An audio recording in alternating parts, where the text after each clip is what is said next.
to Digital Dialogue, powered by CXO Digital Pulse.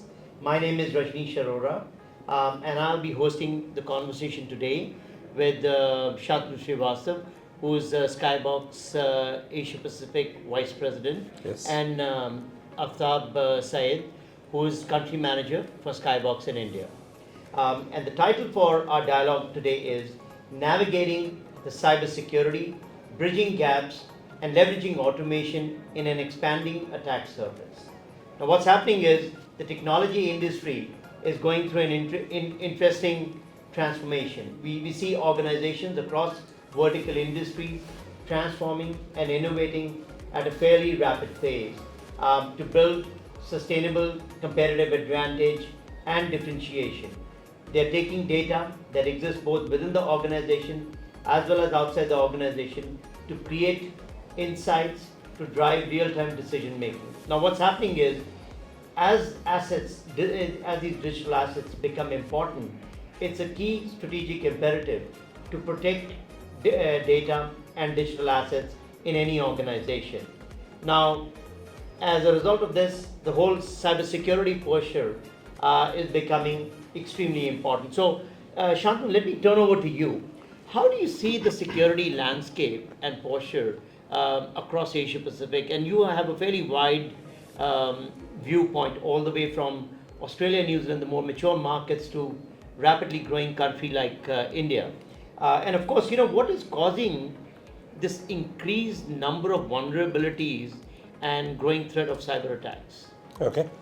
So there are three parts to your question, if I may. Yes. So the first thing is, as you talked about, there's an expanded digitalization of business, which is creating a very, very vast sort of attack surface for most companies to protect. So that's one aspect, and that continues to grow.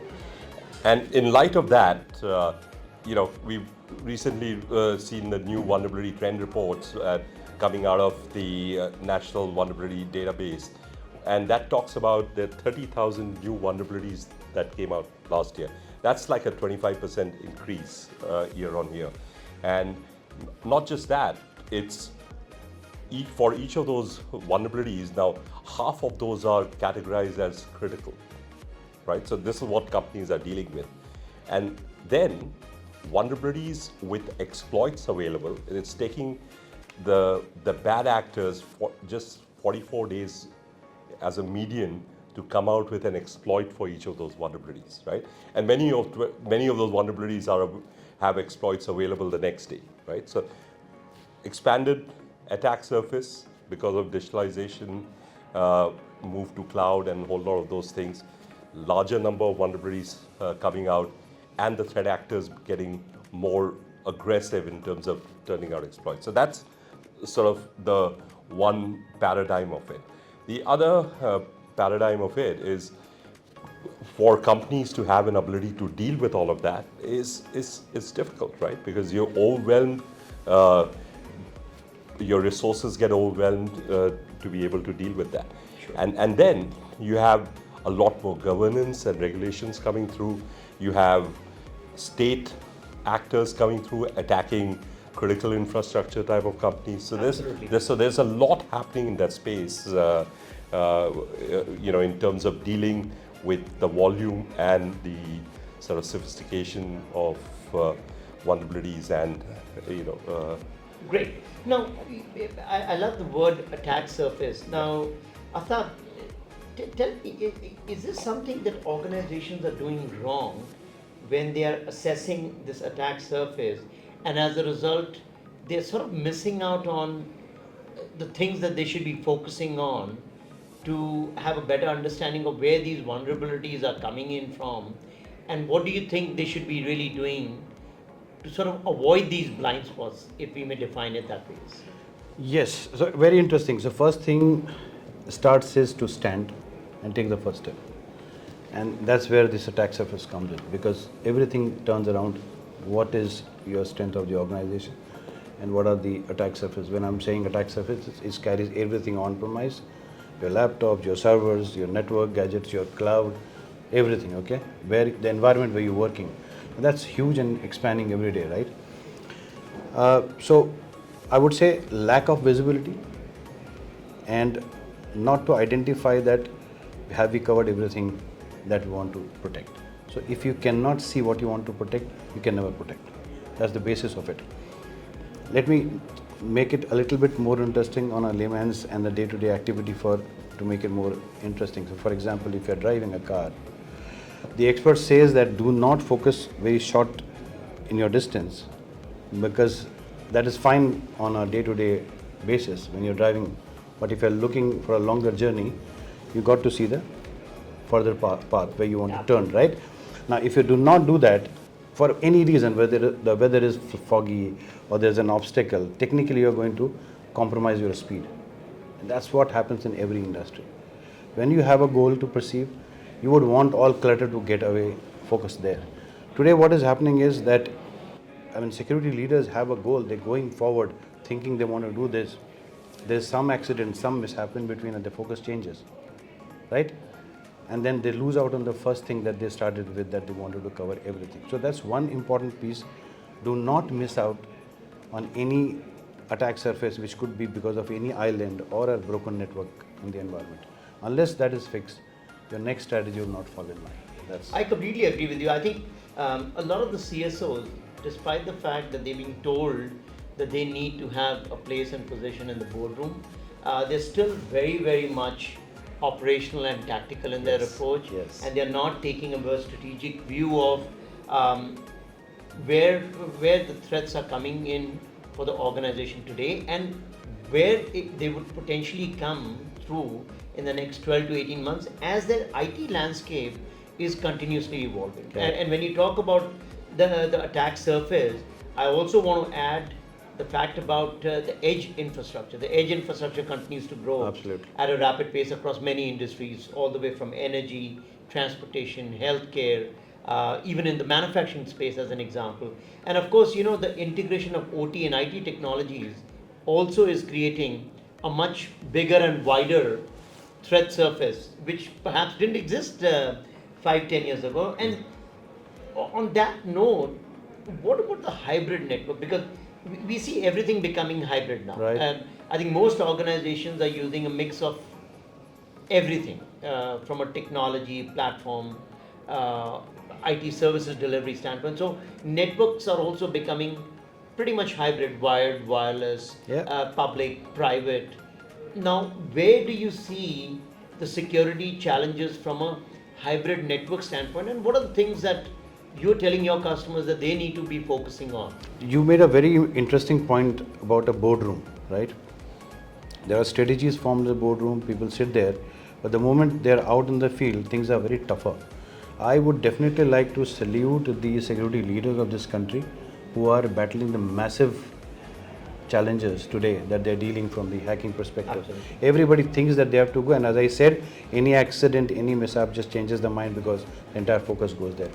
So I'll tell you, now that we have realized that there's a problem of understanding the attack surface and whether they are covering everything or not, there are so many things happening in every sector, every OEM, every SI, trying to help the security leaders with something or the other, which helps them to evolve when they are evolving, right? Yeah. So there was a topic discussed some time back in one of the event, and that led to a lot of interest in security leaders, and the topic was digital twin. Now this digital twin, coined word, started somewhere in Apollo, right? That time when they wanted to kind of safeguard if any problem happens. Now this is now being utilized in the industry. I'll tell you, it is a very, very interesting chapter.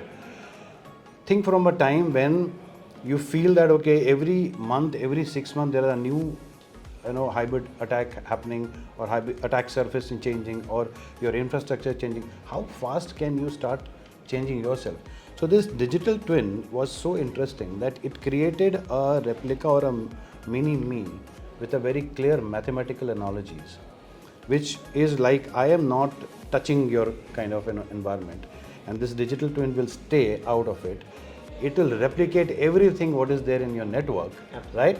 Absolutely. Now, there are two reasons to manage this. One, we manage it well and show you how is it working well. Yep. Second is customer will continue to evolve. Yep. So if they evolve, I'm just creating a replica here. So this digital twin is exactly what somebody looks for from a futuristic perspective. As the attack surface evolves, this will keep evolving and keeps the pace. And that's how we're talking from the futuristic So perspective. you use the word evolve, and I find it very interesting because I think one of the challenges and struggles that every CISO has, and CIOs also have it, they have the equal share as well, is that no organization was built in a day, or Right. their technology infrastructure was built in a day. Very true. So whether you are a 5-year-old company or a 70 or a 100-year-old company, your technology infrastructure has evolved over a period of time. You've acquired, you've deployed, you've bought into technologies, platforms, and solutions over a period of time.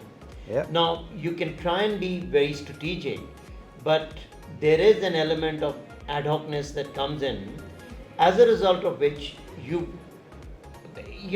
unknowingly created a lot of heterogeneity and diversity that unfortunately has resulted in complexity.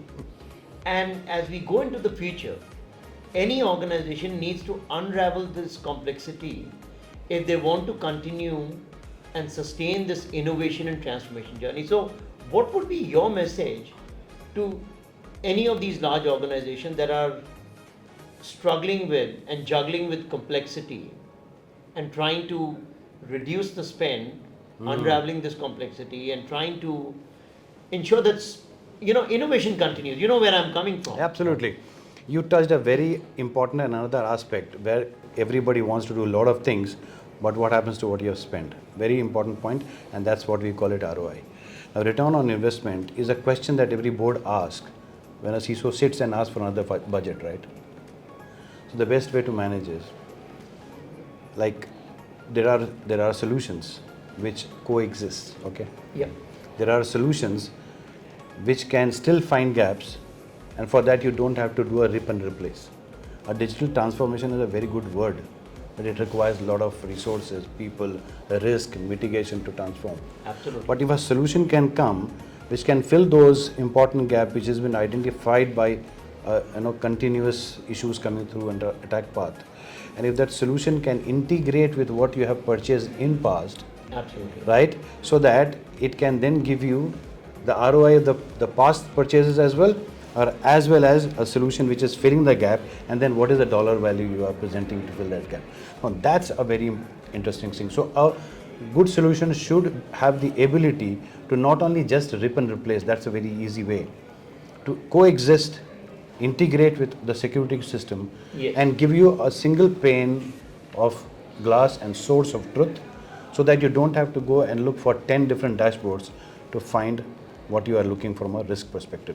That's, I think, is very, very So, important. Sal, if I understand you correctly, what you're really suggesting is a platform approach to basically integrate all the disparate best of breed Absolutely. technology solutions Absolutely. that any organization has acquired over a period of time, so that they continue to monetize that investment, and of course also be able to sustain the innovation going forward. True.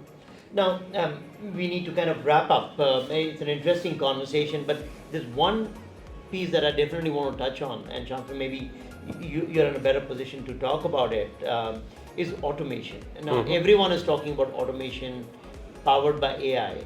And the way I see automation is really not a silver bullet to solve all problems that the industry is going through, or the CIO, the CISOs are going through. In many ways, I see automation has two sides to the coin, to the same coin. On one side is this whole opportunity where automation and AI-driven ops can really transform network ops and security ops and DevOps in a significant way. And then on the other side, it also comes with a fair share of risks associated.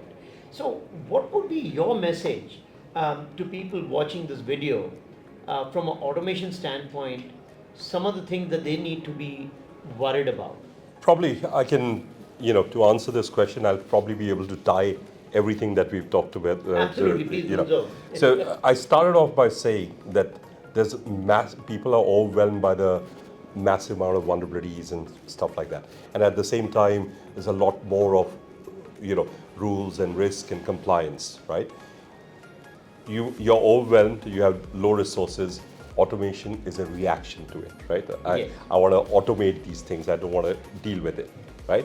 Now, automation, but on the other hand, what Aftab and you were talking about earlier is the reality of your infrastructure. Yes. Right? They've grown over time and they're at different stages of maturity. So automation for automation's sake very often ends up, what you were talking about from a risk perspective, being counterproductive, right? Could create issues.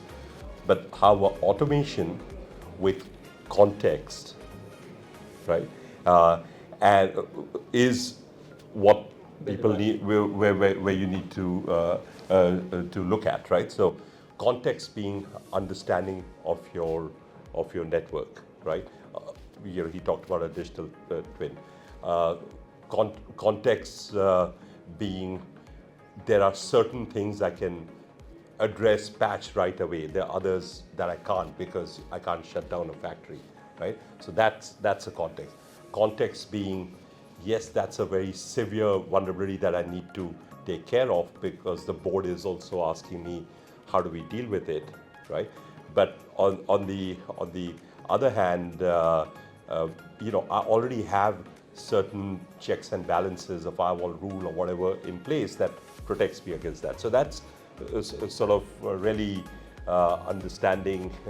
So automation with context is extremely important, and you get the context through having that visibility, right? So really what drives what we call smart automation is, first of all, visibility, whether it's a digital twin or your ability to visualize your entire hybrid attack surface and attaching the context to that, and then applying automation. So that's really the holy grail which I would recommend for customers. Great point, Shantanu. And I think when you talk about context, I would also add a little bit to that one needs to understand the user persona, the application persona, as well as the data persona. Absolutely. So that one has a very comprehensive and deeper understanding of the vulnerabilities and what are the outcomes that you want to drive from there, and how do you sort of fix that in the context of the business. I think that's very important. Absolutely, you nailed it. Yep. Great. So I think this was a really good conversation to give the audience a very crisp perspective of how they need to look at the whole security landscape, the security posture, and really start thinking of the attack surface in a much more strategic fashion, as Aftab mentioned. And of course, automation is going to be a key enabler to address many of the security issues and the vulnerabilities that are coming about, both in terms of the volume, in terms of the numbers and the severity. But at the same time, you need to have the right context in place so that you can use the technology a lot more effectively. So with that, we come to the end of the dialogue session today. Thank you so much. Thank you so Thank much. you.